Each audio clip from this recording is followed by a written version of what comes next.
দর্শক ভাইরা ক্যামেরার সামনে দেখতে পাচ্ছেন এক আপুকে। আপু হচ্ছেন একজন ম্যাডাম। তো আমরা একটু কথা বলবো। ভালো আছেন আপু? এই তো আলহামদুলিল্লাহ ভালো। তা আপু আসলে গতকালকে আমাদের কল দিয়েছিলেন, আসলে কি ব্যাপারে আসতে বলছেন একটু বলবেন? আপনাদের ফোন দিয়েছিলাম আসলে অনলাইনের মাধ্যমে আমি একজন পাত্র খুঁজতেছি।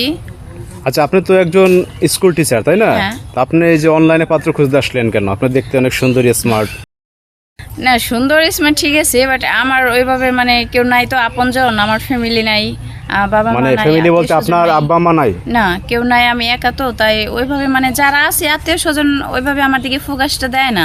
বাট আমার ভালো মন্দ ওনারা দেখেন, আমি একা। মানে দেখা যায় যে যার মতো করে ব্যস্ত আছে, আপনার খোঁজ খবর করে নিচ্ছেন না না? না কেউ আমার খোঁজ খবর নিচ্ছে না, তো ভাবলাম যে অনলাইনের মাধ্যমে আমারটা আমি চেষ্টা করি, বলি আপনাদের সাথে। আচ্ছা, আপনি কি মানে ফ্যামিলিগতভাবে কোনো পাত্র দেখছিল আপনাকে? না দেখবে কি, নাই তো দেখার মতো কেউ। মানে এখন আপনি এই যে অনলাইনে আসছেন, দেখা যায় নিজের ইচ্ছা নিজের স্বাধীনতায় হ্যাঁ। নিজে খুঁজে একটা বিয়ে করতে যাচ্ছেন। হ্যাঁ সেটাই। আচ্ছা, এখন কি ধরনের ছেলে আপনি বিয়ে করতে যাচ্ছেন?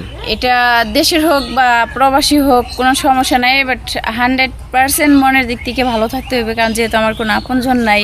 আজকে ভালো, কালকে যদি খারাপ থাকে তো আমি তখন যাবো কই?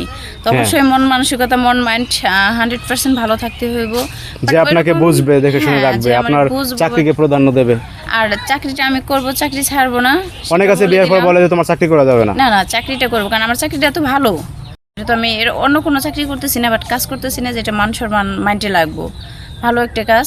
তো এটা আমি অবশ্যই করব। আর আশা করি আপনারা যা যা বলা সব কমেন্টের মাধ্যমে বলবেন, যার যা মতামত আছে। আচ্ছা, যাই হোক, এখন ঘটনা হচ্ছে আমরা তো আসলে প্রতিবেদন প্রচার করব, তারপর অনেকে হয়তো বা আপনার সাথে যোগাযোগ করবে। আপনি যে নাম্বারে কল দিয়েছিলেন আমাদের, ওই নাম্বারটা আমরা দিয়ে দেবো আসলে যারা আসলে বিয়ে করতে ইচ্ছুক। তো এখন বিষয়টা হচ্ছে বিয়ের পরে অনেক পাত্রপক্ষের অনেক চাহিদা থাকে। কেউ বলে যে একটা R15 মোটরসাইকেল দেন, কেউ বলে যে আপনার টিভি লাগবে, ফ্রিজ লাগবে, এরকম চাহিদা থাকে না? আইফোন দাও, বিভিন্ন রকমের চাহিদা থাকে, কিন্তু এটা যৌতুক হিসেবে দেখা যাবে না, এটা চাহিদা মানুষের থাকে, কোনো ডিমান্ড থাকে। যে কোনো গিফট আমি দিতে প্রস্তুত, ওটা যৌতুক বললাম না, গিফটই বললাম। হ্যাঁ, তো যেহেতু আমার বাবা মা, আমার আত্মীয় স্বজন কেউ নাই, আমি একা। আপনি চাকরি বাকরি করছেন অনেক দীর্ঘদিন? হ্যাঁ অবশ্যই, যা আছে এটা তো সব মানে মিলাজিলা আমাদেরই থাকবে। হ্যাঁ, তো হচ্ছে আপনি মোটামুটি যদি বরপক্ষ কিছু চায় তাহলে আপনি দিবেন সেটা? হ্যাঁ হ্যাঁ। আচ্ছা, আপনার নাম কি? আমার নাম রিয়ামণি।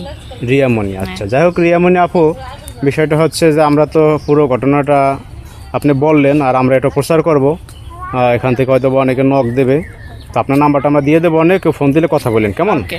দর্শক ভাইরা, আসলে এই রিয়া আপুর মুখে তো শুনলেন, সে একজন স্কুল টিচার, সে অনলাইনে পাত্র খুঁজতে আছে। এরকম যদি কোনো পাত্র থেকে থাকেন তাহলে অবশ্যই কমেন্ট করবেন, যোগাযোগ করবেন, আমরা আপুর নাম্বার দিয়ে দেবো, কথা বলে নেবেন। তারপর আজকে এ পর্যন্ত, ভালো থাকবেন, কেমন? ওকে, আল্লাহ হাফেজ। আল্লাহ হাফেজ।